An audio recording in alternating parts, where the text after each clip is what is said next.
Hi, good day. My name is William Jang. I'm a master of library science, and I've written 22 books, including Guide to Natural Mental Health, which deals with anxiety, depression, bipolar, schizophrenia, and digital addiction, among other things.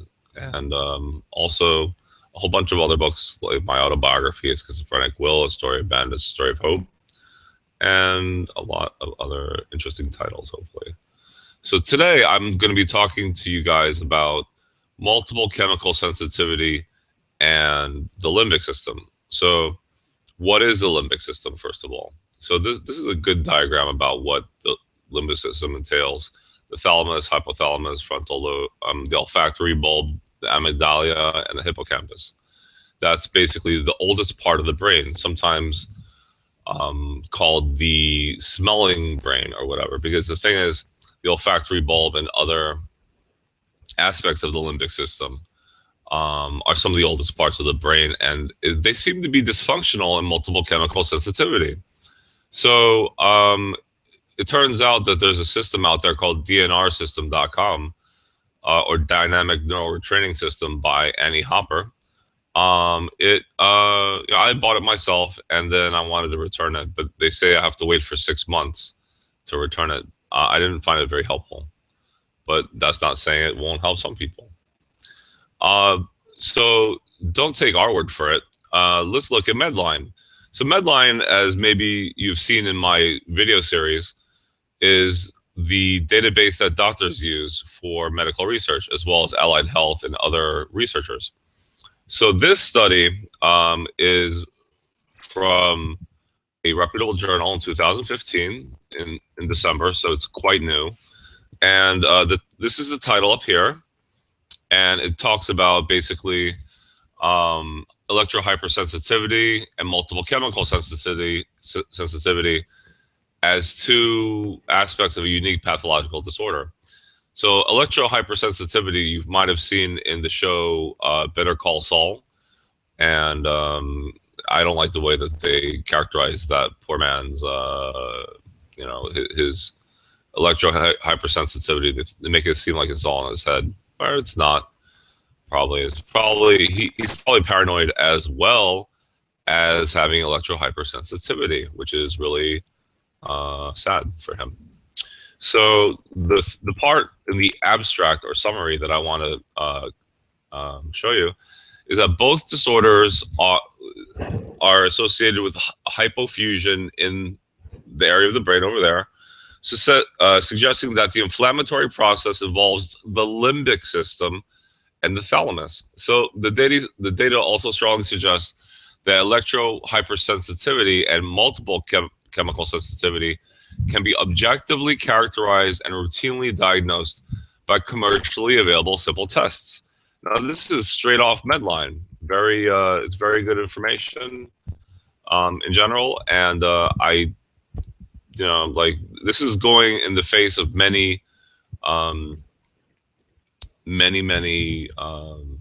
studies out, not studies, but the American Medical Association, which I'll bring up in a minute. So for me, taurine has made me less exquisitely multiply chemically sensitive. And one of the reasons I believe that's the case is because so the olfactory bulb. So taurine does something to the olfactory bulb. I'm only able to tolerate about 500 milligrams of taurine per day, which is about half that in a Red Bull. I feel that I'm better than before. This is one of the techniques that I use to feel a little bit better. I also use DHEA to feel a little bit better with the chemical sensitivity. But those are the two main things that I do, right, for chemical sensitivity. But I also want to go over this is my blog, mentalhealthbooks.net. I also wanted to show you guys, why is the American Medical Association missing the diagnosis of multiple chemical sensitivity? So this is one of my more recent posts, and I talk about like some possible help for multiple chemical sensitivity in this article. You could just, if you wanted to see it on Google, just go to mentalhealthbooks.net and search for American Medical Association, or you could just go to Google and type this in. Why is the American Medical Association missing the diagnosis of multiple chemical sensitivity?